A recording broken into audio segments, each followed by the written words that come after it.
Hello and welcome to Connected, episode 328. It's made possible this week by our sponsors, Pingdom, Hover, and Mack Weldon. My name is Stephen Hackett, and I am joined by Mr. Federico Viticci. Hello. Hi. How are you? I'm good. How are you? I'm good. Very good. It's good. Let's see if we can keep the streak alive. Mike Hurley's here. Mike, how are you? Oi, oi. Hi. I'm good. Hey, you good? How are you? 3 for 3. Mm-hmm. All right. Wait, what is the streak? That I was good and Federico was good, and then you were going to be Oh, right. I wasn't sure if it was like that we're all here or that you got it in the right order. I wasn't sure. It's also the streak and, having an awkward opening to the show. Mm-hmm. John texted us, thank God you got the episode number right. You know, John, Yep. I appreciate your encouragement. That's how I'm going to read that. We got a bunch of follow-up. We should just dive into this. Listener Mike and other people, but Mike had the most detailed explanation, wrote in to set our math straight concerning the Hackett number, and then if I recount my collection, the ratio that would happen, et cetera, et cetera. It's really long. I made a PDF of it. It's in the show notes. Just go read the PDF because we can't read it on air because we'd be here all day. Wow. Yeah, this was originally in the notes in its full text, and I protested it. That reading it in the show makes it more confusing, I think. You have to read something like this, but there's I'm formula. still very confused. I'm still very much confused by it. Honestly, That was part of it where I was reading it and I was like, oh God, now we got a thing called point Hacketts. Like, it's too much. So if for some reason you require an explanation about how to calculate the Hackett number, it exists for you. If you don't, we can just move on. Yeah, we never mentioned it again. My problem is that we came up with this as a stupid joke, and we had no idea that actual mathematics were gonna be involved. You know, like, and now people are taking this seriously, and you know it's Yeah, I bad. hope you've learned your lesson. It's like it's bad when you see these bullet lists. We're like, and then we divide, and then we do this. Thus, it's like, man, that's just too many steps. Anytime you've made someone write thus, you've You know done you have a something problem. bad. Oh You've no! done something bad. Oh no! They're a thus person. What have I done? I've really walked into something now. Thus, Babe made an error. I did. So there was a Babe done goofed a it. data entry mistake on the notch sizes we spoke about last week. I published them on 512 Pixels, and someone said, hey, you got these numbers wrong. So I corrected it. The corrected version is on 512. The 10R and the 11 had the same size notch. I misentered some data for the 11. Mike still won, but not by as much. But Mike still got the point. It doesn't matter. A win's a win. Mm-hmm. It's good. So many charts. Speaking of notches, there's been a lot of rumors over the last few weeks. The iPhone 13 being one of them, that apparently the notch is going to get thinner. You mean the 12S? Overall? The 12S. No, the 13. There is no 12S. It was going to go straight to 13. Apparently the true depth camera system is getting narrower, so they're going to be able to shrink the notch down, which seemed like the obvious thing, right? Going into the future. I mean, I'm sure there is a future where all of that stuff is just hidden behind the display, right? Like that feels like the eventual goal, right? That there's just no notch, but it doesn't mean there's no Face ID. Just you don't have to have the cutouts anymore. The iPhone 10 came out, 2017? 17, 18, 19, 20, 21. This would be the fifth year phones with Face ID. Is that right? I think it is. Yeah. So you would hope that they could be able to bring it down in size. And I agree with you. I'm sure they don't want it. I'm sure they're working towards a future where they don't have to have it. If anything, when you say it like that, it's surprising that they haven't done it yet. Yeah.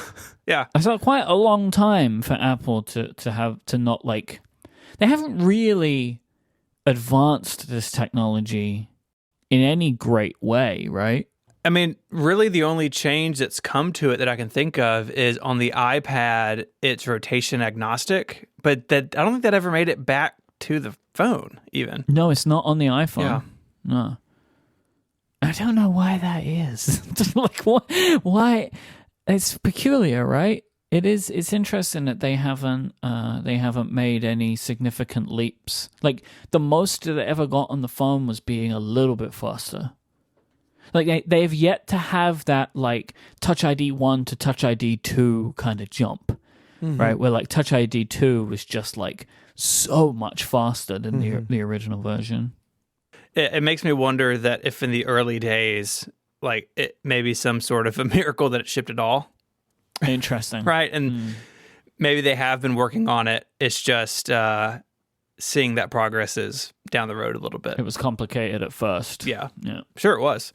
One of the funny things that happens when we make picks on the show is sometimes rumors come out the next day that raise issues with some of our picks. So there is a report on 9 to 5 Mac that the iPad mini will be getting an update as soon as March, so maybe a spring event. This report says that the iPad mini would feature an 8.4-inch display, up from 7.9, I think is the current one. It says it would have smaller bezels. Yep. It's like, great, that sounds like a redesign. And then you keep reading. Unfortunately, I'm quoting now from Chance Miller, the iPad mini won't feature a design overhaul similar to the iPad 4 and iPad Pro. It'll retain bezels on the top and bottom with a home button and Touch ID, plus Lightning connectivity on the bottom. So this, if this were to pass, it would be a new design, because the iPad mini and the iPad Air, and then the early iPad Pros, they all had that same design with the thin bezels on the side and then chunkier ones at top and bottom. Yep. So somehow they're going to eat into those more, but not have Face ID. And I think this would come to the regular no adjective iPad as well. So this could be no, the regular iPad has already done this. Has it? Yeah, it's like a 10-point-something inch display now. That is true. So this is the issue. You wouldn't get this pick if they did this, because that's not the new design language. It's an old design language.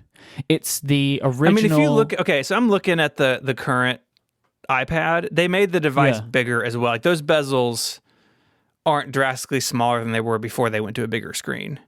No, but it's the old iPad, the first iPad Pro, then the iPad Air. They all looked like this, where like the bezels got a little bit smaller on the side. That's what I'm saying. The iPad mini carries that same design, just in a smaller footprint. Yeah, but if it changed to just the bezels getting a bit bigger, that is not a new design language. It's just a new design for the iPad mini. I would. This is the pick that y'all talked me out of. You wouldn't get the pick. It's kind of funny, really, because you failed in two ways. One, your will was too weak, so you allowed us to change your pick. And then if you would have just said new design, you'd have got it. Yeah. But you went with new design language. And at that point, I'm sorry, my bud, you're not going to get it, because it's going to have a home button. It's not the new design language. Yeah. I mean, I'll still buy this iPad mini. So, see, I told you shouldn't have listened to us. Yep. We're trying to warn you. Come up with your own idea and stick by it. And you didn't. I was led astray by my so-called friends. Well, but we're not friends when it comes to the Rickies. Exactly. We are like mortal enemies for an hour. Participants in a game. 2 mortal enemies and then the loser. A new song were played. So good luck. I had a bunch of people write in to tell me that they're seeing issues similar to me with their AirPods Max and the battery life. Oh, it actually looks like I saw this link. I didn't see this before, Stephen. There was a conversation about it on the Mac Power Users Forum as well, right? Yeah, it seems like people are seeing the weird battery drain issue. So you are too. Kyle in the Discord is saying he's seen it too. Yep, Kyle was one of the people that contacted me about it. And Ali wrote in to say that it stopped happening for them when they turned off the auto device switching. And I have some more anecdotal kind of evidence, as it were. I've been noticing my AirPods Max being connected to the wrong device quite frequently. Like, I will put them on and I'll press play on my iPhone and it will start playing and then it stops playing. And I press the digital crown in on my AirPods Max, and it starts playing audio from my MacBook Pro, which doesn't make any sense because I'm like not near the MacBook Pro. So there's clear. So what I think is happening is the issue isn't the battery life. The AirPods are connecting to devices, and the connection seems to be holding on in a way that is not expected. Because the other day, I picked them up from the desk again, and it was completely dead. So I think something's happening where it's connecting to the wrong device and keeping that connection, and it's both messing up with the switching and also draining the battery. So there's clearly some bugs still to be worked out here. How do y'all feel about the switching between devices outside of this potential battery issue? I have it off. I've had it off basically since the beginning. I tried it for a week and I was like, nope. I'm very, I don't know, I guess I'm a little particular. I just like to control where my audio goes. It's like I'm using this device. I want to manually switch to it and make sure that nothing else is going on that's outside of my control. I'm a little control freak when it comes to that kind of stuff. And I noticed that I was scrolling Twitter on my iPhone, and because the Twitter app is bad from that point of view, the Twitter app is doing something it shouldn't be doing. Yeah, but it was also happening for phone calls and other things. I'm like, no, when I'm using a device, I want to be the one in control of its audio output. And so I tried it for a week. It's very nice. I get what Apple is doing, but I prefer to control it myself. I love the feature. I think it's magic, but it's incredibly buggy. Right? It's I really like it. It's one of those features that for me is this is a very cool Apple feature because most of the time it works and I never think about it. I just pick up my iPhone and press play and don't do anything, and it's just playing where I want it to play. But it's unfortunately one of those things that every time this goes wrong, you notice it in a way that maybe you don't with other bugs. We encounter these things all the time, and you maybe just do the thing again and it works. But with this, there's ramifications of oh, well, now the audio stopped, or I'm playing audio from the wrong device, or you're immediately highlighted to the unexpected nature of it when it goes wrong. But for me, the amount that I like this feature makes me more than tolerate the problems with it. Because I just really like that I can be listening to something, say, on my iPad, and then pause it on my iPad, and then walk away, pick up my iPhone, press play on a podcast, and it just starts playing in the same headphones. There's something about that that's just very cool to me, but unfortunately, it's not perfect. Do you have it on, Steven? No, I've got it off as well for the same reasons. It's unpredictable, and it has a tendency to do basically what I don't want it to. So I tried it in the beta over the summer and fall, but it's just not for me. I'll let you two know if it improves anymore. On the topic of AirPods, I know that this is not in the document, but I just wanted to mention how, when we talked about my Sony wireless earbuds. Oh, yeah. I've forgotten about those. WF-1000 XM3. These are the AirPods Pro competitor, I guess, by Sony. I love them. I've been using them basically exclusively for the past 2 months. I haven't used my AirPods Pro at all. What makes them superior in your opinion? The audio quality is a lot better. I've been doing a lot of different, like I was doing last month, a lot of different tests. These sound a lot better than the AirPods Pro. And so that makes me really curious to see what Apple does with the second generation AirPods Pro. I guess this year they sound a lot better. They're quite a little bit larger, aren't they? The Sony ones. Okay. Yeah, they're bigger. They have a different shape. They don't have a stem. They're more like sort of a elliptical shape in a way. They're also different from, you may have seen something like the Sennheiser, the Momentum Wireless 2. They have this bigger, chunkier designs, and the Sony strike a nice balance, I think. Right. And what ones are these? I can never remember the silly names. WF 1000 XM3. Right. These are the earbuds, not the over The ears. earbuds. No, these are the earbuds. The Yeah. the AirPods Pro competitor by Sony. Yes. There's been some contentious feedback about the Bill of Rickies that we need to address. I'm not going to read the rules today. Sure. But Martine sent us a note saying that they have an issue with the exact language of the Flexi rules because we say, quote, loser of the non-graded Flexis must compensate the winner. And if we're grading the Flexis, they're not non-graded. And it's been bothering them. Yeah, I know what they mean. The non-grading is in points towards the totals. That's why it's non-graded. But I understand what they're saying. I mean, there's always room for clarification in the rules. Always. So do we want to take it's out non-graded? Non-graded? Non-graded towards the total of some kind. I don't know. Loser of the... I think we just get rid of non-graded. Yeah. Loser of the Flexis must compensate the winner by donating. Blah, blah, blah, blah. Now, wait a second. We have a Relay FM wiki? So that's where this is going. Someone has set this up, and it has the full copy of the Bill of Rickies, and now they got to change it again to take out the term non-graded. But yeah, it's a whole thing. Why is there no entry for me? Or any of you? It's a very new thing. I think it was set up like 4 days ago. Well, they better get on it. It's also one of these, the fandom wiki pages, which are just like, they're a nightmare.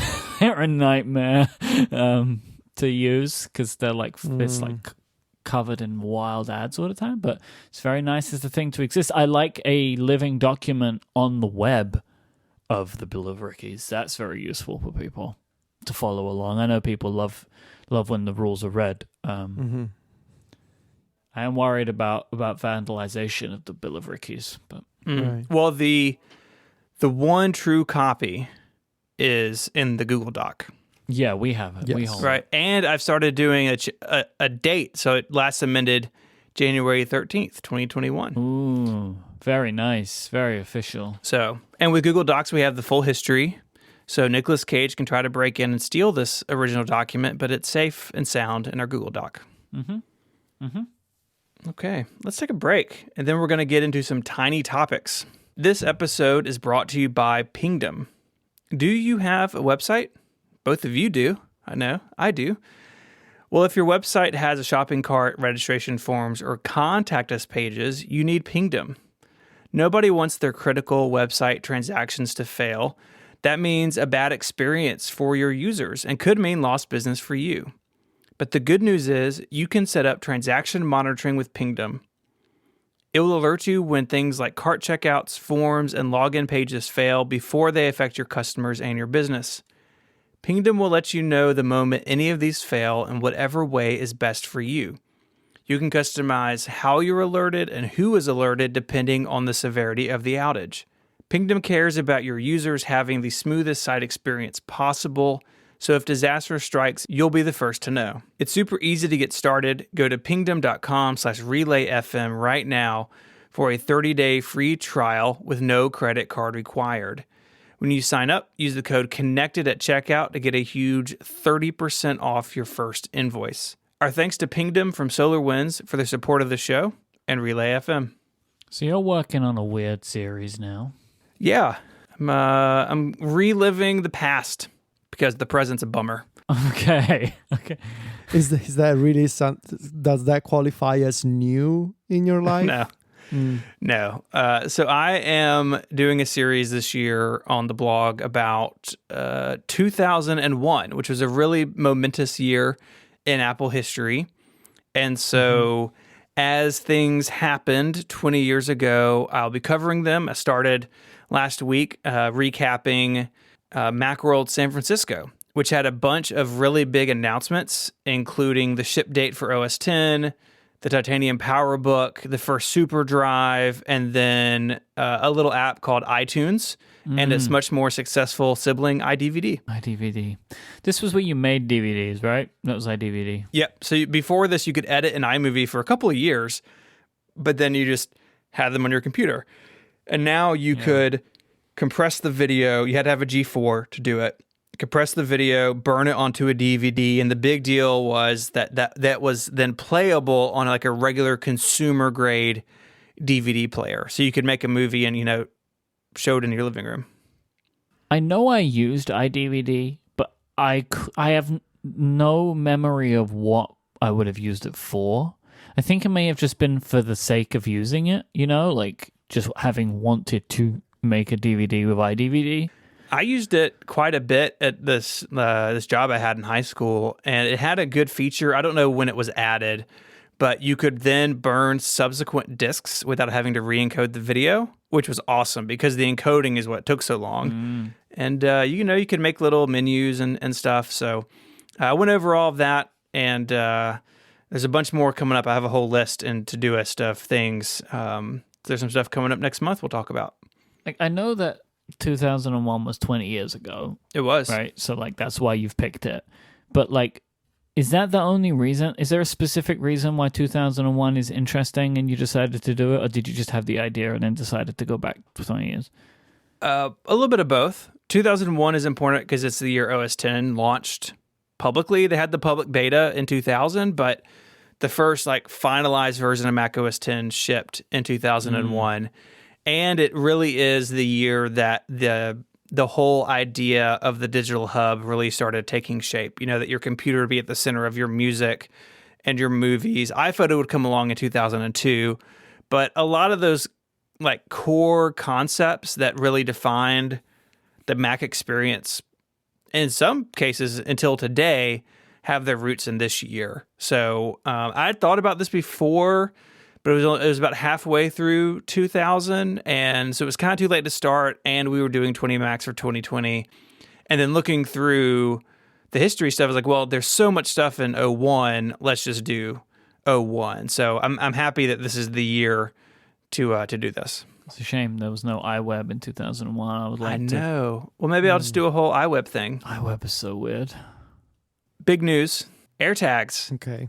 One step closer, perhaps. Are they? So I'm so sick of this now. I'm I feel like this product isn't even out and I'm already bored by it. I don't even want it anymore. I've read so much about it. I get it, whatever. I'm already tired. Ugh. Okay. What about AirTags now? People have discovered if you type find my : / items How? into... How did they discover it? I don't know. Into Safari on Big Sur. There are people that I just assume people do this all the time. Just they have a list of things to try. Yeah. Yeah. Like a checklist of, these little secrets to try. Yeah, will this work? No, will this work? I know that Kyle the Grey is someone who does these kinds of things. I'm convinced of it. And Kyle, you will never convince me otherwise. I'm sure you do stuff like this. Oh, yeah. That you have a list of things that you check. Whether it's your feedbacks or little things that you want to try and find, and then so you can be like, aha, I found it. It doesn't do anything really on the Mac. Oh, there you go. It does. It just doesn't look the same. Keep track of your everyday items. Yes, and there's a link there to a knowledge base article that doesn't exist yet, so that's fun. So we can see when that becomes real content. So yeah, it opens Find My and shows you a screen of searching for items. It's more filled out on iOS. This doesn't suggest AirTags. It suggests AirTags only because we know AirTags are coming. No, what it's suggesting is the API that, for third parties to tie into that Apple already announced. Maybe. Right? That where, third parties that make these products can be I will give my identity away to you, right? The thing that no one's going to sign up for, right? Kind of like that HomeKit secure video. There's there aren't, Nest aren't yeah, sure, we'll just go in on this now and lose all of our control. But so like there are because it's basically like Apple's attempt at trying to stop getting sued by Tile, right? Where they're just like, hey, you can now integrate with our system. Like that's what this is referring to, because it's like, follow the instructions provided by the manufacturer to make your item discoverable. Well, Apple wouldn't write that about AirTags, would they? Right? It's not going to be like the manufacturer. Like it's a define my network thing. That's like that's what this is. I mean, I'm not saying it's not AirTags, but what I'm saying is like, I think that this thing that people were talking about and this whole screens, it's related to that, because I guarantee you that this is not the setup path for AirTags, right? You're not going to be like searching for items. Like, it's going to do the whole thing where it automatically detects it. It's going to be like a much fancier process than this, because if at least the copy wouldn't in the pop up wouldn't say that. Like, it would be like searching for your AirTag or this other thing. Well, unless what we're seeing is half baked, which is definitely possible, because it doesn't seem like we should see it at all. But I mean, there is the Find My Network. We'll have a link in the show notes to their FAQ. There's a developer preview specification. It's not done yet, and it's coming. And who knows how many people will jump on this. It may be a thing kind of like the smart connector on the iPad. It's there, and like, yes, you can use it, but basically it's just Apple that uses it. So, can I ask a question? Yes, please. Do people really lose that many things? I would want one of these to put in like my suitcase. Yeah, but like... Right? But for me, that kind of... maybe a suitcase and a backpack, but that's about But it. don't you think that if for the kind of person that loses all those things, that maybe that's a problem and you need to fix it rather than buy another thing? Well, do you remember that time when that guy picked up my suitcase at the airport? Right. What right? story? Like, that's one of my all-time favorite stories. Yes. Yeah, it's just it's one of the best stories. So like, that's the kind of time when I would want like a tracking thing, right? And I've done it. Like I used a product by a company called Tracker, and I just left one of them in my suitcase, and and that's the kind of thing where I want it. But outside of that, like, I don't know what else I would use them for. I know people put them on keys, right? Like, I think that's like another one. How can you lose your keyring, keys? Like, yeah, or like a wallet. How can you lose your wallet? Like, I don't get it. Yeah, you could have put it on your heart rate monitor that Mike stole. That's true. And then having an object being taken from you is not the same as losing it. Right? Yeah, but at least if you had a air tag attached to your heart rate monitor, you would know where I hit it. True. Right. Or you could attach it to your heart directly. Staple it on there. Never gonna lose it. I mean, I don't know. I lose stuff sometimes, right? Things happen. I never lose anything. I think the last time I lost something was when I was a kid. Well, and the heart rate monitor. Well, no, that was stolen. And also, honestly, Federico, every time we've ever been anywhere, you've lost something for a period of time. No. Yes. See, losing something temporarily doesn't mean that you lost it. It means it's been temporarily mishandled. That's the same thing. No. It's the same thing. You would have found all of these things faster if you had AirTags on them. I mean, but to be honest, putting AirTags on your jewelry would be tricky, but... Exactly. So, like, jewelry, like, it's fine. It was just under the bed sheets. But... Yeah, but all I'm saying is this idea that you never lose things is not correct. I never lose anything. Okay. It's just one of my qualities. I never lose anything. Like, name one thing I've lost except one thing that was stolen from... No, it was stolen from me. The heart rate monitor. Like, we just spoke about it. Look, no, we just spoke about it in the context of either you or the house cleaning stuff stealing it. So... I still think there is a third option, but you won't accept it. See, I've been thinking about this. The guy from Google that I met at the gym... I don't know. There was something off about him.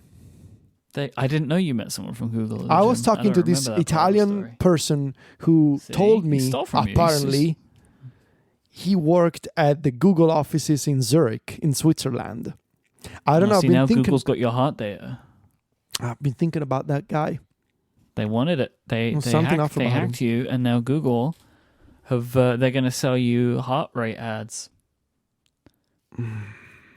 Anyway. I don't like seriously. I are we gonna buy AirTags? Like as a group of 3, are we gonna buy them? What's our consensus here? Is it something that we're interested in? I would get like one or like one pack the next time that I would. So I would probably get like one so I could try it, so I can talk about it on a show, right? Like the same as anything. But I would want one to put in my suitcase just because like I like that. I think that's a cool thing. Because I never want to lose my suitcase, right? I cannot always be around in the same elevator of the guy who took yours. You cannot rely on your Italian friends to be bumping into people that pick your suitcase up by accident and then get annoyed at you even though they were the perpetrator of this issue. Right? So you need AirTags for when you don't have an Italian, and I only travel with an Italian like once or twice a year. So like, you know, you need some kind of like a computer tracking system when you don't have your Italian tracking system. You not only don't lose things, you don't allow other people to lose things. That's your superpower. And especially most people wouldn't have the will, I guess, to shout in a packed elevator, "Sir, I believe that's not your suitcase." Yeah. Although I would hope that any of my friends, if they saw my suitcase, would say that. Like they wouldn't be like, "Oh, I'm just too embarrassed to ask, so Mike's not got any of his belongings anymore."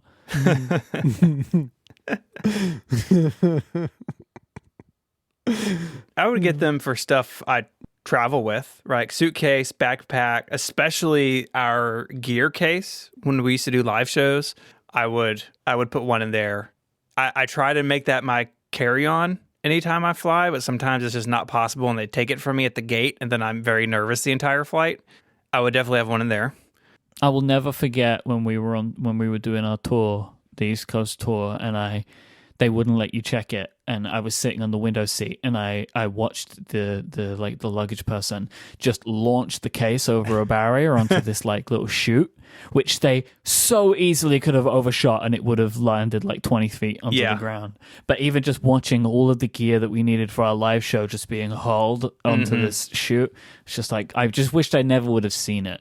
Like, do whatever you're gonna do, just never let me see it. Right, because then I don't have to think about it. Just don't show me. Anytime that happens, I take the microphones out and stuff them in my backpack. Like, at least I'll have those. Yeah.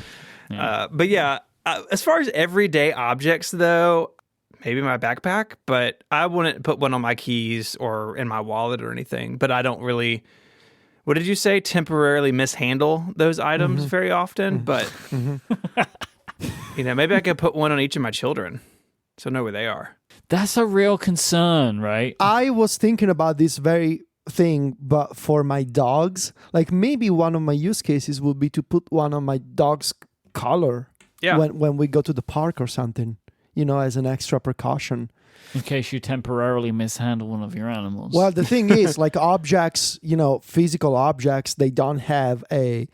well, I believe they have a soul, but it's not like they can escape. Whoa, right?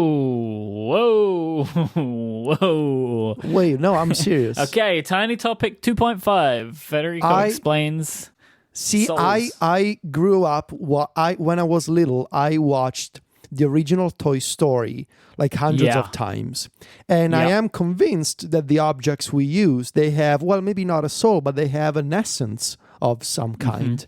And every time like, for example, whenever I throw away like an old t-shirt or whenever I throw away anything, I thank the thing. It's like, thank you. It's like the Marie Kondo method. That's like a permanent mishandling of something. Yes. So it's really the Federico method.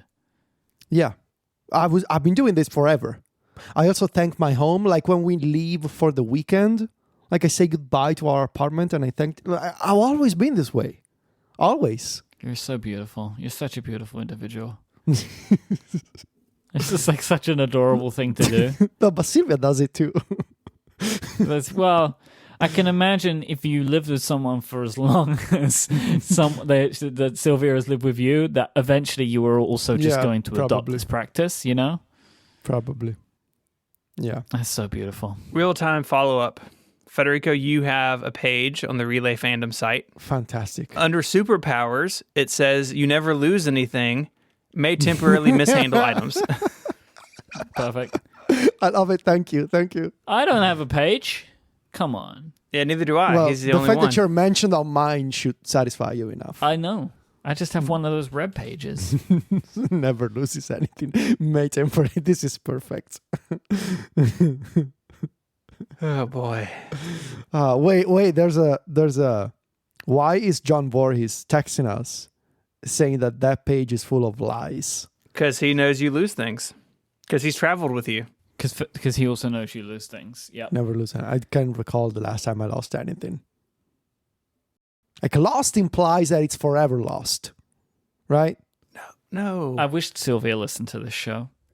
Like I'm gonna ask her, have I ever lost anything? And then I will follow up What on if this she next says week. like, I will probably your- come your back with a mind? long list of things I've lost. yes. Well, then what it is we're going to get the long list of things that Sylvia has replaced without you knowing. You know, like if when you're a kid and you say you lost your stuffed bear or something, and then your parent replaces it for you, and it's like, no, it was just over there. Oh, That's what we're going to find out about. Speaking of replacing things, and I need to talk quietly, otherwise she's gonna hear this. I replaced the white HomePod in our bedroom with the white Amazon Echo, and she still hasn't noticed. So it's been 3 days. Okay, but what is the thinking? Why is that? Why would that be a problem? Well, because she didn't want to buy another Amazon Echo so soon, but I really wanted to, and so Okay. it's been 3 days, and it's going quite well. She hasn't noticed anything. It basically looks almost the same. It's just a little shorter than the HomePod. Very clever. Yeah. It's a dangerous game to play because you're like I working know. with the delivery person at that point, right? I know. But we'll see. We'll see when she notices. I don't think she ever will, but we'll see. Let's take a break. This episode is brought to you by Hover, one of Relay's longest running sponsors. When you have that big idea, where do you go? Where do you start? Well, your business or project starts with a domain name. So for many entrepreneurs or people starting something new, Hover is that big leap. They have over 300 domain name extensions to choose from. So no matter what you want to build, there's a domain name waiting for it. Hover has excellent technical support to answer any questions you may have, and they're dedicated to getting you online, not upselling you. Hover has free Whois privacy, so the bad guys don't get your information, clean UX and UI, so it's an intuitive user experience. Things just work out of the box. They also have monthly sales on popular top-level domains. All this adds up to Hover being the popular choice for people starting businesses. All of my domains are at Hover. Domains I've had for 10 years, domains I've had for just a couple of years, a joke from the show or something. It's always my place to go. And I love that you can very quickly search by keyword. So if you have an idea but you're not finalized yet, Hover can suggest available domains and very often can come up with something really pleasant, really nice, and you can click on it and make it your own very easily. Buy your domain and start using it today. Go to hover.com/connected to get a 10% discount on all new purchases. That URL one more time is hover.com/connected. Make a name for yourself with Hover. Our thanks to Hover for their support of the show and Relay FM. All right. On Tuesday, which is yesterday as we were recording this, CBS This Morning teased that they were going to be having Tim Cook join them on the show, and he had a big announcement. Lots of people were making lots of assumptions about what this announcement would be, including maybe something to do with their privacy tracking, or maybe that Apple would somehow help with COVID vaccinations.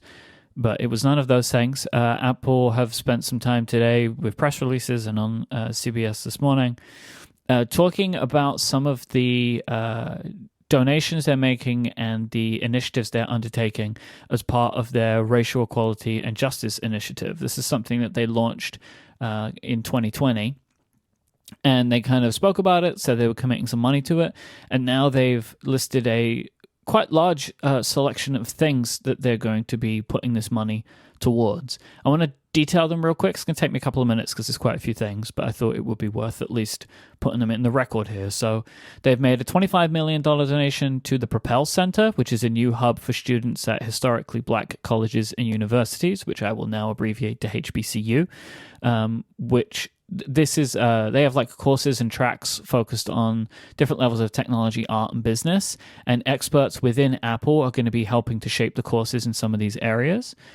So this is like they've made a donation and they're also giving time and resources and expertise.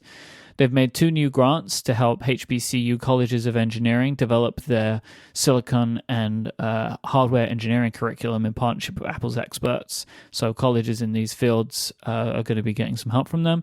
And similarly, for educators pursuing research and development, Apple's going to be providing mentorship programs and curriculum development in these areas as well as funds.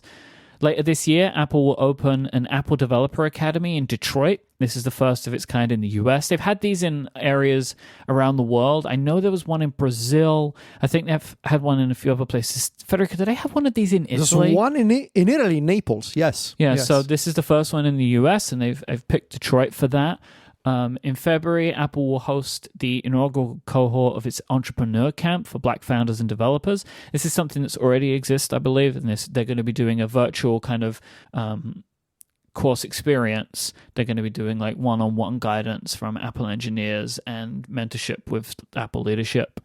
Apple's going to be investing $10 million into the VC firm Harlem Capital to support its investments in 1,000 companies of diverse founders, $25 million into the Cyber William Shanks Clear Vision Impact Fund to provide capital to small and medium-sized businesses with minority owned, and Apple is making a contribution to the King Center, a living memorial to the legacy of Dr. Martin Luther King Jr. to share his teachings and inspire new generations to carry forward his unfinished work. I mean, I don't know about you, but when I was going through this, it was like an overwhelming amount of things to try and get through. And I think that that's actually good to have so much, because basically Apple announced the project when it was new. They announced an amount of money, and then clearly it had to go away and plan out its investments. And I think it makes sense to have a lot of things to announce at once in a bunch of different areas, both money and time, and in different things, because it's kind of, I guess, easy to, as a company, like a large company, to just be like, throw $10 million at a thing and then call it done. But if it's something that you actually believe in and you really want to change, it takes more than that, right? And like, I guess Apple knows this from their climate initiatives as well. It's like, you can buy climate credits if you want, and that's fine. But to make bigger change, more lasting change, you have to actually change infrastructure to make sure that you are using renewable energy, not just using non-renewable energy and then buying climate credits to offset that. Right? Like, the bigger change is actually the infrastructure. And so, again, like, while Apple is investing money, they're investing money a lot in education and in VC firms, and then also providing mentorship with individuals. So it's like they're going throughout the whole stack, right? So, like, you're helping with education financially, but also by having access to people that are like in the top of these fields. So I guess, like, if you want to make this kind of change, that's what you have to do. Similarly for Apple, like, if you want to change the makeup of the company, they have to go this far into it, right? To make sure that, like, they are bringing forward people. So yeah, I think this is a good, a good set of things overall, but it's a lot of things. One thing that's really interesting in this is their financial commitment to VC funds that work with Black and brown entrepreneurs. Because for Apple to become more diverse, the tech industry as a whole and these other areas Apple works in need to become more diverse as well. So even if some of these entrepreneurs never make it to Apple, I mean, this isn't a recruiting scheme Apple's part. That's not their intention. No, they have a whole separate thing for that, right? And like, rightly, but that's different to this. But if you make the entire ecosystem more diverse by bringing these people in and having people have access to resources they wouldn't otherwise have, making those investments now do pay off. And I think in particular, their work with entrepreneurs is really going to be interesting, and it's going to really open doors for people. I mean, VC funding for a long time has had a real problem of most of those dollars go to companies run by white dudes. And that is a huge problem in Silicon Valley and beyond. And Apple's addressing that head on. And I think that's great. I don't know about with these funds because I think it's kind of interesting of like if Apple are going to financially benefit from any of these companies. Like, this isn't a bad thing. But it's like, I wonder if the money that they're investing into the VC firms, what I don't know is if they are investments like you would normally invest into a VC fund or if it's like a grant. Yeah, I don't know. It doesn't bother me either way, to be honest, but no, I wonder. So it's cool. I'm happy to see all of this. Kind of out of left field, I think this wasn't what anybody had predicted, but I don't know if we were necessarily expecting something from this. It's like one of those things where, like with a lot of Apple's initiatives in these areas, you're confident that they will tell you when they have something to say, and this was that time. We have some real-time follow-up from the Discord. Okay. We all opened the link I've put in the Google Doc. Federico, can you read the name of this academy?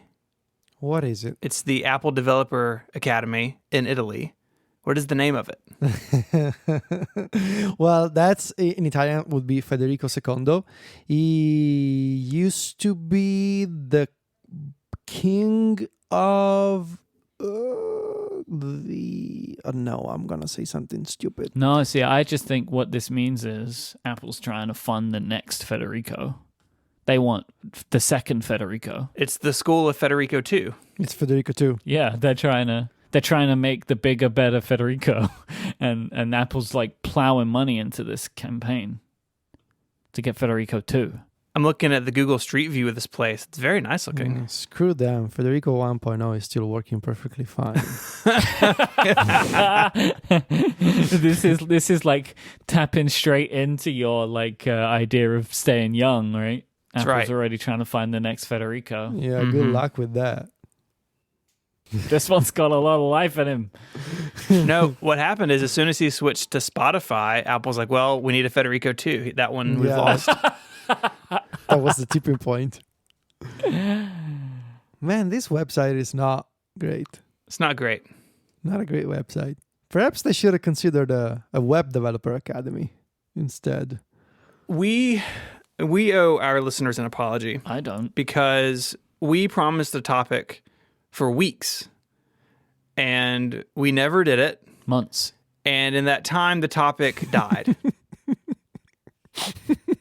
And we're not here to bring it back, but we had this thing where we were going to have this experiment. Mike was going to wear his Apple Watch, and Federico and I were going to give him advice on how to set it up. And we never did it because it was a really busy fall. Yeah. And now Mike is no longer wearing his Apple Watch again. So I sacrificed 3 months to a project. That never happened. Right? I wore my Apple Watch every day from when watchOS 7 came out to Christmas Day, preparing for this topic. And I don't wear my Apple Watch anymore. I've stopped wearing it. So this topic has now taken on 3 different lives, and its third one is where it ends, with it being gone down from like a multi-episode main topic to a small topic in one episode.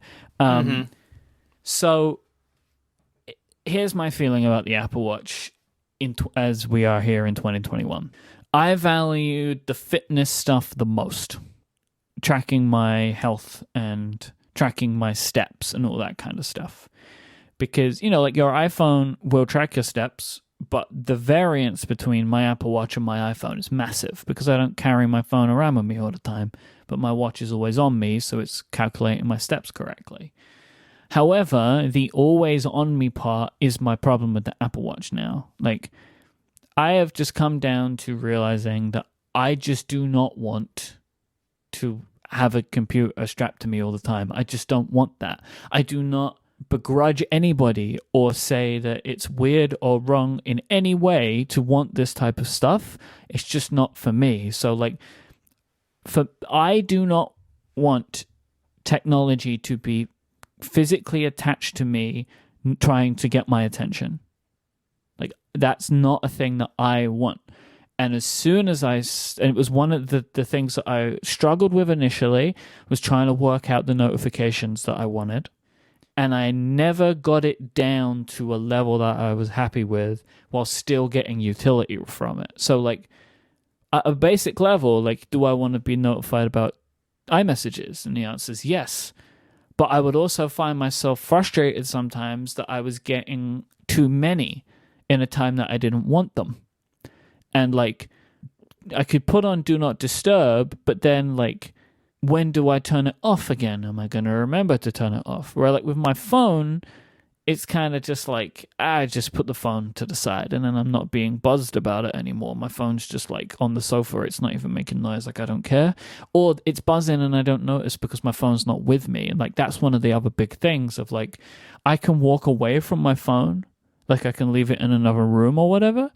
And I don't have to think about it, right? Like, I don't have to think about putting it on Do Not Disturb. I don't have to think about, like, what could these messages be that I'm getting, right? And that's the other thing. Like, you get a bunch of notifications on your Apple Watch, and my mind is like, what are they? But with my phone, just getting notifications in the other room, and I don't even know that they're there, right? And I don't ever have to think about it. And I think for me in my life right now, I don't like the feeling of being constantly connected and engaged with the world, but neither do I particularly want to make conscious choices all the time about, do I want to be notified now or not? I kind of like that I have separation accidentally, right? So, like, my phone's in the other room, and then I just go play on my PlayStation for like an hour and a half and then come back to my phone and there's a bunch of stuff there and I can just deal with it. But I like that I don't have to have been like, okay, now's the time for Do Not Disturb for 90 minutes, right? Like, and so I that's kind of where I am. Like, I think I like a bit of distance from technology at times, and the Apple Watch doesn't allow me to do that in the way that I like it. I do miss the hand washing prompt. I liked it because in case I'm not really paying attention and washing my hands, I know if I've washed them for long enough. Like, sometimes I know I'm washing them way longer than needed because I like, oh, how long have I been doing this? I'm not really paying attention. I miss the accurate step counts, but I'm in lockdown right now, so, like, whatever. I can't go anywhere. And there have been a couple of times when I've looked at my wrist to get the weather. Which obviously I don't have on my wrist, but now I just have a widget anyway on my home screen on my phone, so it's not even that far away anymore. So that's the Apple Watch. I'm in a similar place with it. I mean, I've worn it on and off over the years, but since having surgery at the end of October, and I'm still walking in a boot, I really haven't worn my watch very much. Part of that is I've been at home. Part of it is I just got really bummed out looking at the lack of activity rings. Not having the ability to do much physically. And I'm kind of at a point where you are again, where I just don't want to wear it. I just don't want the notifications or the technology with me all the time. And the problem I'm getting ready to run into is, hopefully as I get out of this boot in a couple of weeks, I can start doing stuff again. I will want the fitness stuff, but I don't want to wear the watch. And so I don't know if it's going to be a deal where I just wear the watch when I'm working out or doing physical activity and wear another watch the rest of the time, or what. I mean, I really want Apple to do my faceless fitness tracker idea. They're not going to. I've even looked around. The most basic Fitbit has a screen. I don't need a screen because I'm already wearing a watch. You can do something like the Whoop, but it's like $30 a month. Whoop. The what? Whoop. Have you seen this? What is that? Well, it's WHOOP.com. It's a kind of a high-end fitness tracker. I've got some friends who are into it, and it's like they have their own app and everything. It's a subscription, of course. Whoop. That's overkill for me. Whoop. I don't need that much stuff. So I think I'm going to end up like just bouncing between the Apple Watch and not wearing the Apple Watch, which I don't love. Because I do really feel like, for me, this is an always product or not all the time product. It's like, for me, like the Apple Watch is not like one of my other watches. Like I have a small selection of watches and I like to wear those. And that's definitely a thing in this, right? Same. Like I like to wear my watches more than the Apple Watch, but it's not like the Apple Watch doesn't really get rotated like my other watches. I find it more distracting to wear it for like a couple of days. Yeah. Right? Because then I have to like get used to it again and then take it off. I don't know what to do. I listened to this and I realized that I have become the kind of person with the Apple Watch who doesn't care a lot anymore. Like I get notifications and it's fine, and then I ignore them and I don't think about them. Like I wear the Apple Watch every day for a couple of reasons. One of them is I like to have a heart monitor basically always on, and I want to know whenever someone is calling me on the phone. I don't like the notifications. I don't really use, and they don't particularly bother me. Every once in a while, it's nice that I can glance at it. And if like John is texting me about something important, it's nice that I can get it on the Apple Watch. But then it's like I don't have the patience to go in and change the settings for apps that send me notifications. But I also don't use those. Like I just get them, and I'm like, whatever, you know. It's like very, very passive relationship I have, I think, at this point with the Apple Watch. And I really like it for controlling music playback. That I do a lot. And I sleep with it. So it's mostly like a reassurance type of thing. And also like the workouts that I've been doing, like Pilates with Sylvia for the past month, probably even more. And I don't even think about tracking it anymore. I've sort of moved away from that obsession of closing the rings. It's like I just want to feel. And this is something that Sylvia actually made sort of mindset. Like besides, you know, the thing on the screen and the rings and the awards, like are you actually feeling better yourself?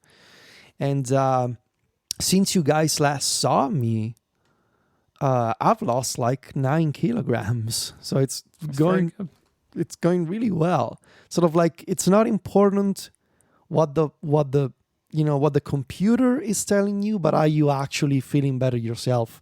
And are you keeping a daily pace of exercise? Are you eating healthier? Because I think it's a common trap of these things, right? It becomes more about the workflow, about the digital workflow than the practice itself, right? And I totally get it, right? It's a lot of people are different, and each one of us, they need a different type of encouragement. And it's not like everybody is fortunate enough to live with a Pilates instructor. Like I get it. I totally get it. So the Apple Watch, I'm not doubting the beneficial aspect of the rings and the encouragement and the awards and all of that, because I used to do that. But now I'm at a different point in my life. I think it's a good first step for It's a a lot good of people first step, but I think when it's important that it's something that you develop yourself. Like don't count on the computer alone telling you what to do. Like try to understand what you're doing. And that's when it really becomes a habit, right? Not because the computer is telling you so, but because you want to.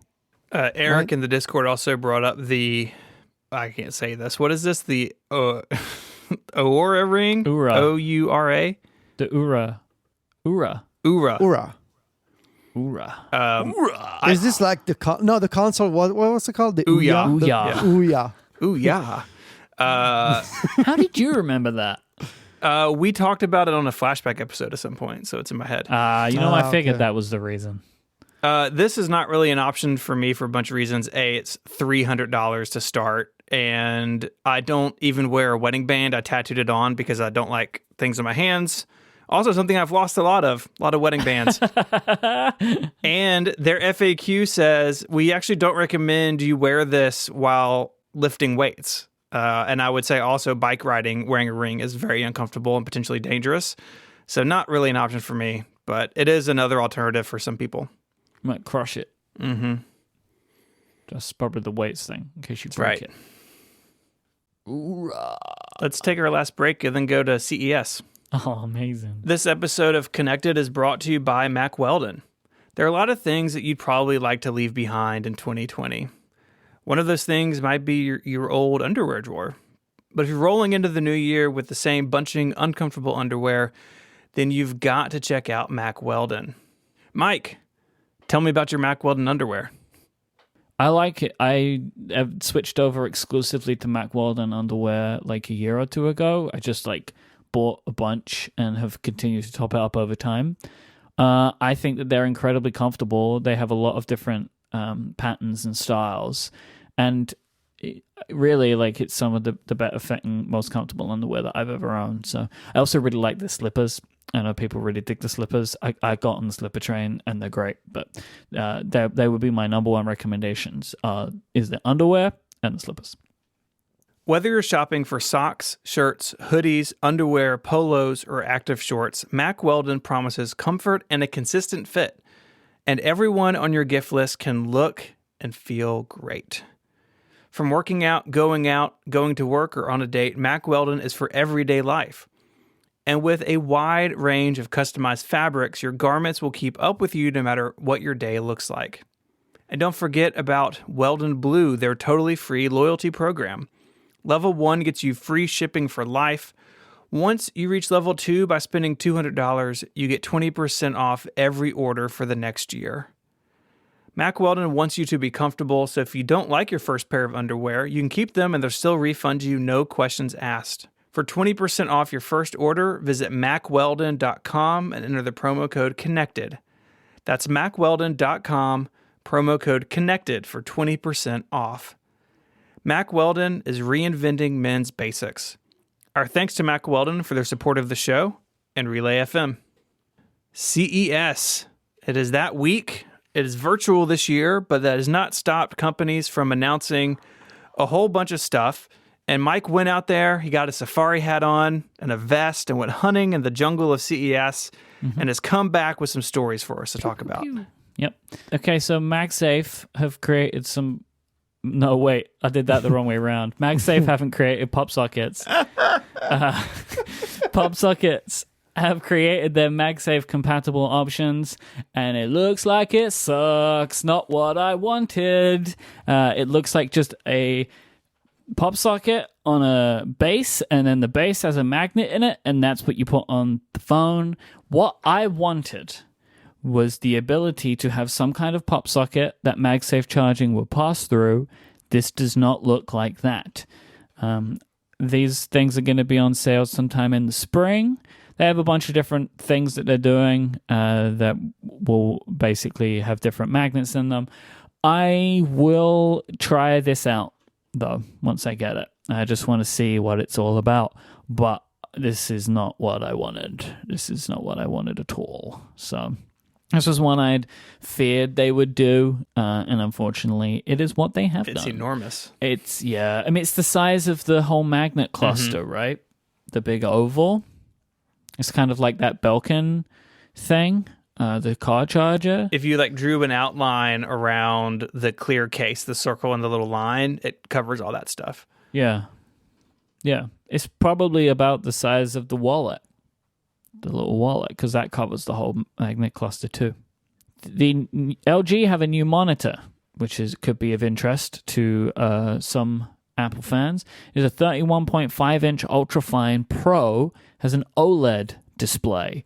A bunch of compatibility stuff. Is apparently 99% DCI P3 color with Adobe RGB color accuracy. No word on pricing. But an OLED display for Mac sounds kind of nice. Mm-hmm. It's 4K at 31.5 inches, so the pixels per inch is lower than the 5K 27-inch iMac, I guess. Definitely of the 4K iMac, because it's the same resolution, just stretched out way bigger. So it's not going to be as dense as what Apple's doing, but I still think it should look pretty good. I think there's some Mac people who are really picky about what resolution and what screen size, and maybe this falls outside of that for them, but I think for most people this would be a nice option. Are you one of those people? I mean, I can't judge anybody for their monitor choices, so... No, I know that you have the silly monitor, but is that why? Because you get all wild about the. I mean, I Pixels had per the LG Ultrafine 5K. 27 inch at 5K looks great. I haven't used a 4K display this big, so Right. I don't know. But there's some people who think it's too big for the resolution you get. Yeah, I have, and it's fine for me. But I can't speak for everybody. Yeah, I'm sure. Because I have like a 30-inch 4K display from LG. I have the Ergo one, and I like it. Yeah. Well, if that doesn't do it for you, Dell was crowned a CES Innovation Award honoree for the UltraSharp 40 curved WUHD. So this is a curved 40-inch ultra wide at 5.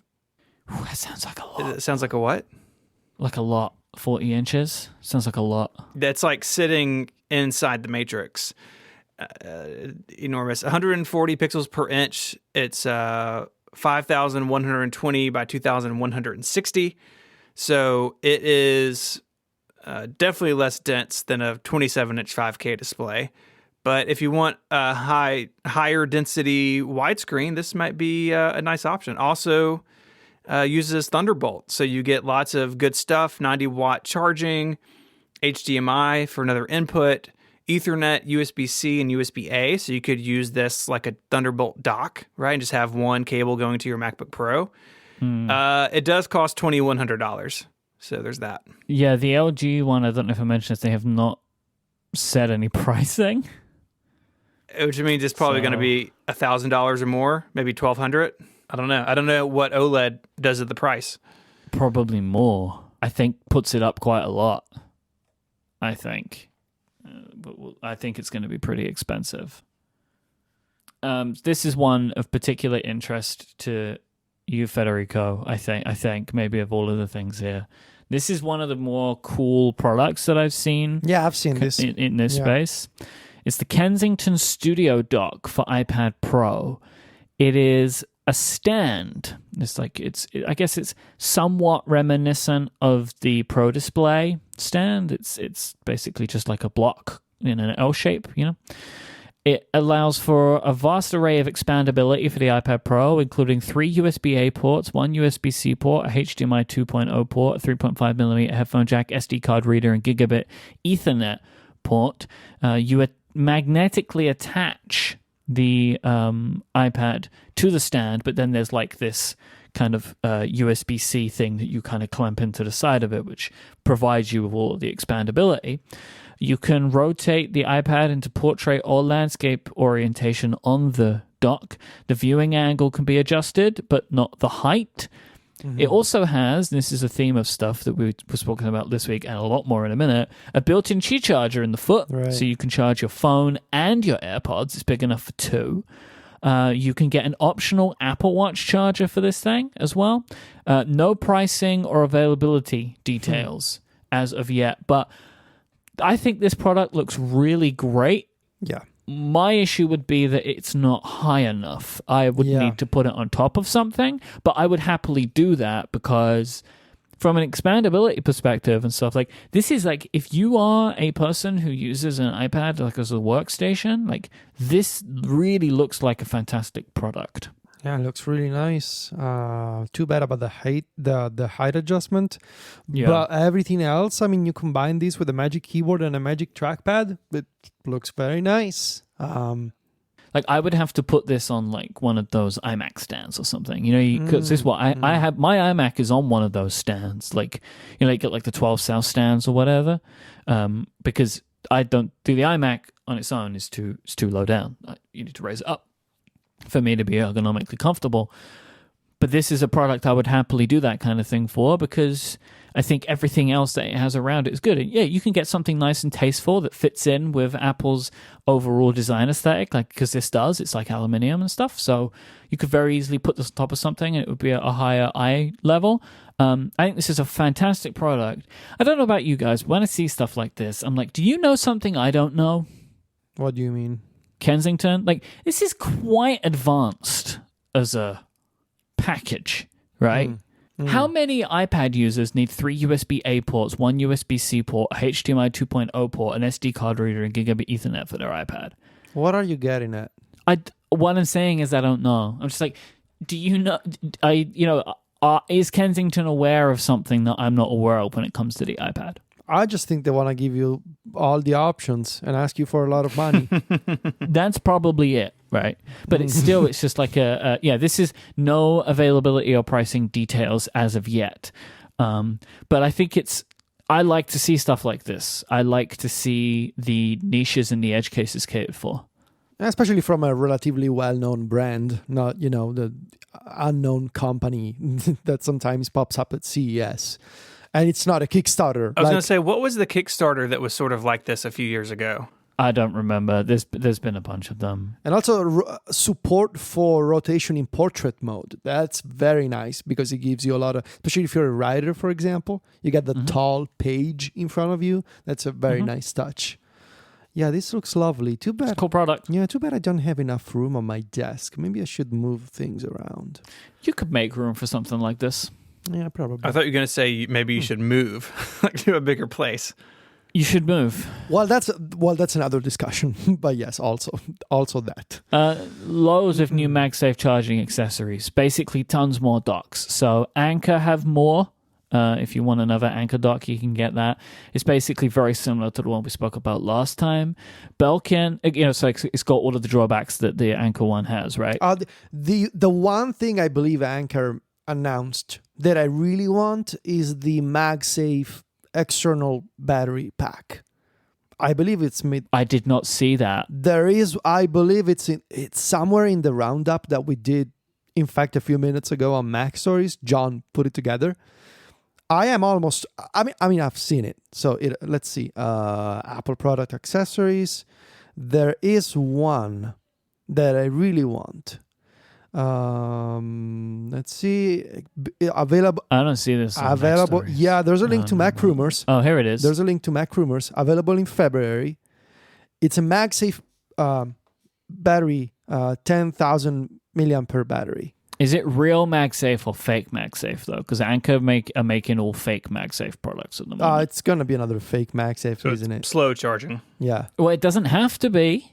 But it seems like that's what they've been doing. It's still gonna attach magnetically, so right. Whatever, right? It's still gonna charge your phone. Yeah, 7.5 watts. Yeah. So it's just Qi charging with a magnet.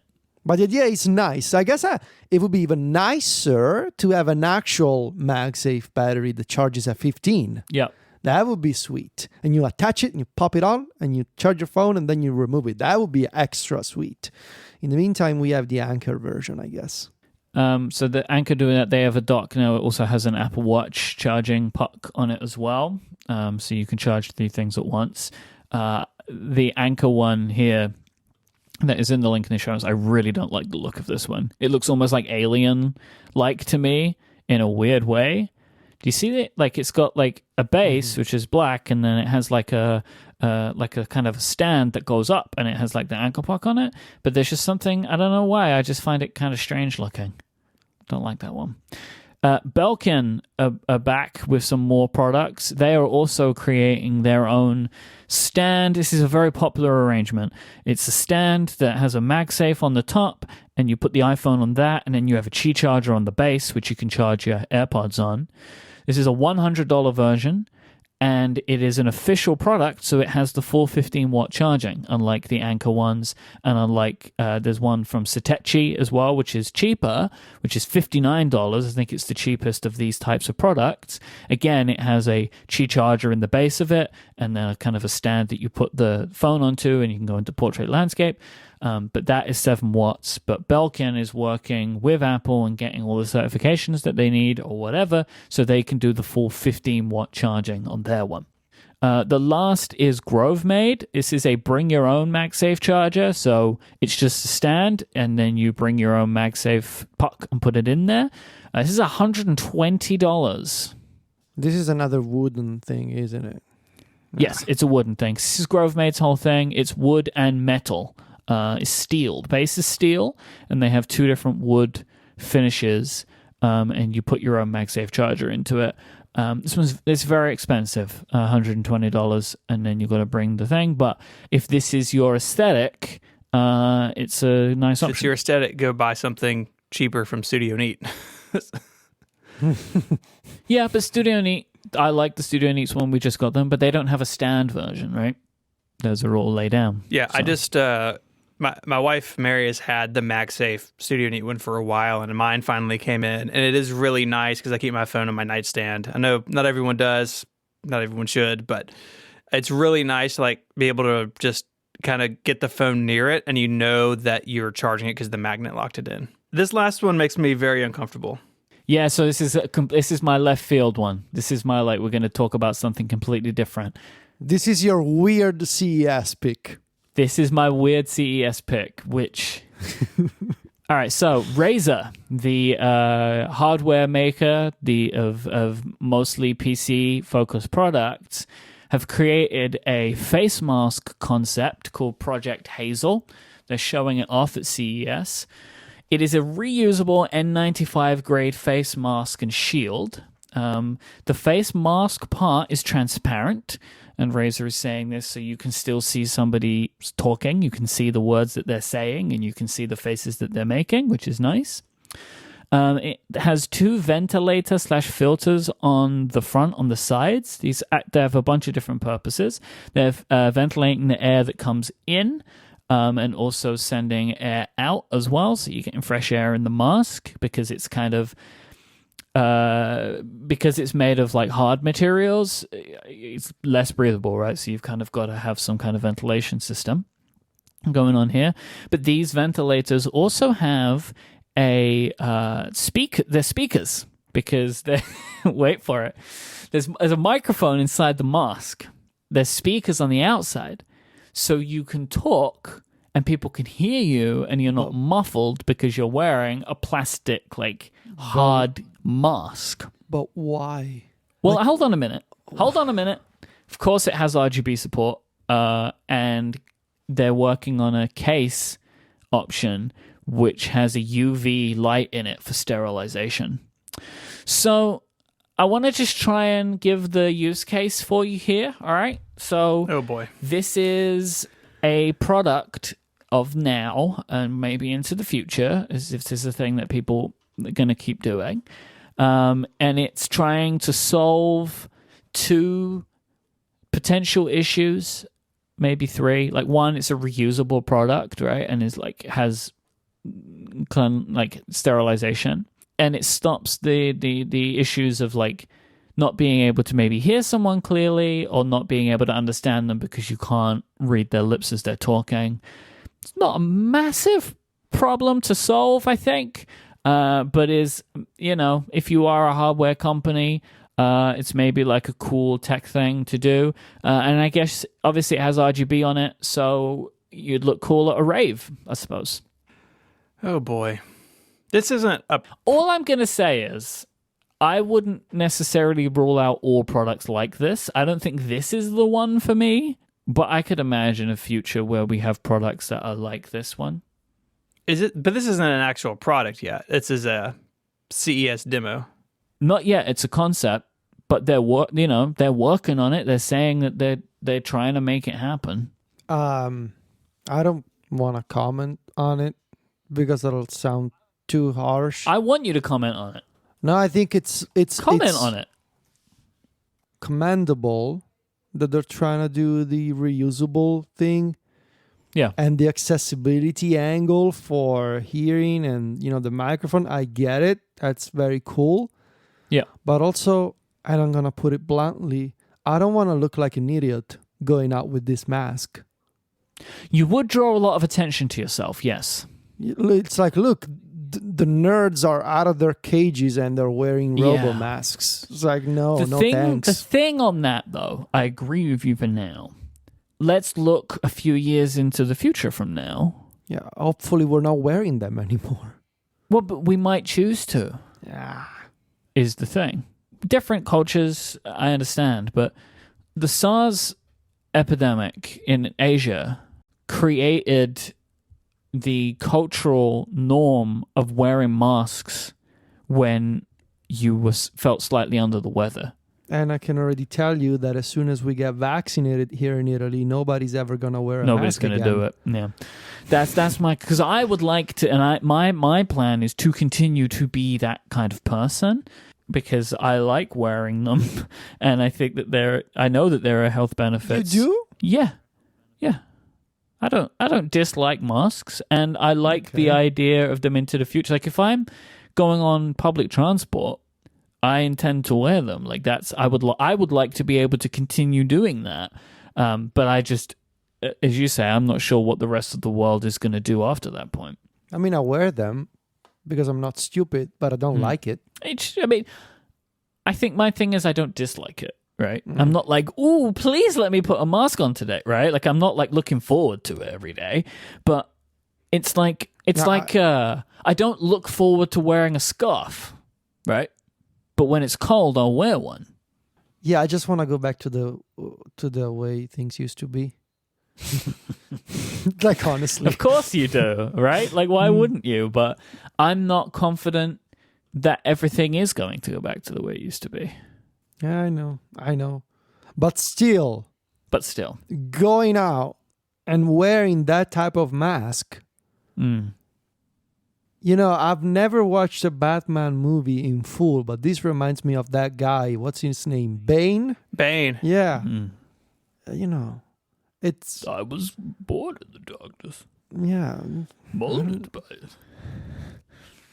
And the RGB, I mean, come on. Well, I mean, of course it's got RGB on it. If anything, that's tasteful for Razer, right? Like, if they didn't put RGB on it, there'd be more headlines about the fact that they hadn't. But you can also turn it off. But, like, they have to put RGB on it. Thank you. Thank you, Razer. Thank you, Razer. You were merely shaped by the RGB. Right? You've been like it's Razer, right? Like, they have to put RGB on it. Yeah, well. It's who they are.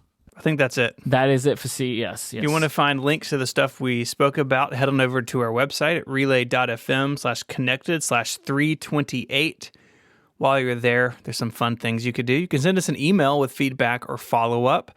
You can become a member, and you'll have access to Connected Pro, which is an ad-free, longer version of the show each and every week. This week we talked about Federico's switch to a different music streaming service. It's a lot of fun. Federico loves Deezer. I subscribed to the. Are you guys familiar with the music streaming service for live for concerts called nugs.net? No. It's a thing. It exists. It's called Nugs. Is that with an S or a Z? Nuggs. Nugs. Nugs.net. Wait, nugs.net isn't anything. Oh, it's 1G. Oh. Nugs.net. Live on. Oh, I bet they've had a great year. Yeah, that's my new streaming service. No, it's not, but still, it's a thing that exists. All right, now we know. Nugs. Well, you know, actually, then you mentioned this. I'm sorry for driving this off the rails again. I did try Tidal for a couple of weeks during my holiday break. I figured you would. Why wouldn't you? You're a audiophile hi-fi boy. You know, Tidal seems like the right. I did try call it. For you. I did try it. And I'll tell you what. And what would you think the of app it? is not too bad. It looks nice. It looks it's very nice. Yeah. But it kind of like, I'm looking at the webpage right now. It looks like a mixture between Apple Music and Spotify. Yes, absolutely. That's what it is. It's got more personality to it than Spotify. I think they do a pretty good job. So why did you not land on Tidal then? Well, do you want to have another topic for the next pre-show or not? Yes. Save it for next week. Yeah. Okay. Cool. All right. You can find us all online. Federico is on Twitter at Viticci, Viticci, and he is the editor-in-chief of MacStories.net. Federico, I have a question for you. Okay. What is the most beautiful view you've ever seen? Very easy. There's this, by the Amalfi Coast, there's this small town called Ravello. And there's the Belvedere at Ravello that you can see a long stretch of the Amalfi Coast. And it's just breathtaking. I will try and find the picture for you that I took with Sylvia. The first time we went, I was actually undergoing chemo at that point, and my doctor was really upset that I went on vacation regardless. But it's an absolutely amazing view. Let's see if I can find it. Yeah, thank you, iPhone search. And I will send you both the photo right away on iMessage. And that was in 2012. Yeah, you can see basically the first half of the Amalfi Coast. Oh, wow. Yeah, and in person, it's like, It's attractive. it's amazing. Really, really amazing view. It's got that very like Italian architecture dotted all over the place too. Yeah. Yeah. Which is not like what you see in Rome. All right, it's just different. It is that kind of like small town architecture. Mm-hmm. Yeah, the Amalfi Beautiful. Coast. That's exactly what the Amalfi Coast is, right? It's a series of very, very small towns right next to each other, right? So you got Maiori, Minori, you got Amalfi, of course, and going all the way to the other end of the coast, which is Positano, which is possibly my favorite place in Italy. We've been twice there. Positano is just an incredible place. Lots of Americans, they go to Positano to get married, that kind of stuff. It feels like when you arrive in Positano, it feels like a fake place. Just it's so beautiful, it doesn't feel real. Funny story, and this is going outside of your question, Stephen. But one time, Sylvia and I, that was before we had Zelda and Ginger. We were in Positano, and it started like we were out at dinner. And this thunderstorm started happening when we were walking back from the restaurant. And it was like super scary, these extremely strong winds and this rain just pouring down. And we were basically desperate to find, like, there were like bicycles flying and like, all kinds of things just being destroyed by the wind. And we basically asked for refuge in a shoe store, and we were so scared. I believe the owners, like, it was this small family, the owners of this store, they were looking at us effectively being terrorized by this storm, and I believe they were making fun of us. And we were like, oh my God, thank you so much for saving us. Thank you for taking us in. And these people were looking at us and thinking, look at these two idiots. They've probably never been... Well, no, you know what they were thinking. No. Like Romans, right? Also that. Yeah. But you know how it ended up? They sold us an umbrella. Perfect. They smelled the business opportunity. It was like, hey, Yep. you guys in need of an umbrella? People, big city kids like you, just walking in there all the time. Yeah. About that, one last thing about Amalfi. There's a keycap set themed on the Amalfi Coast, Federico. What? Like I put it in the Discord. It's called Infinity Amalfi. What? Where is it? And they have like little keys that say ciao on them and stuff. Oh, that's beautiful. And they got lemons, like some of the novelties are lemons. Oh, that's pretty. Right? Isn't that Very nice? nice. Very nice. Amalfi keycaps. Oh, that's pretty. I love it. You can find Mike on Twitter as IMYKE. And Mike is the host of a bunch of shows here on Relay FM. Anything you want to plug, Mike? Not really. Well, Mike does other stuff. You could probably figure out where those things are. Yeah. I'm all over the place. All over the place. You can find me on Twitter as ISMH and my writing at 512pixels.net. Oh, I have something I'd like to plug. You missed your shot, man. It's for you too. GetConnectedPro.co. And Federico. It helps all three of us. Yeah, but Federico didn't get upset when I suggested it. I'd like to thank our sponsors this week, Pingdom, Hover, and Mac Weldon. Until next week, guys, say goodbye. Arrivederci. See ya. Bye, y'all.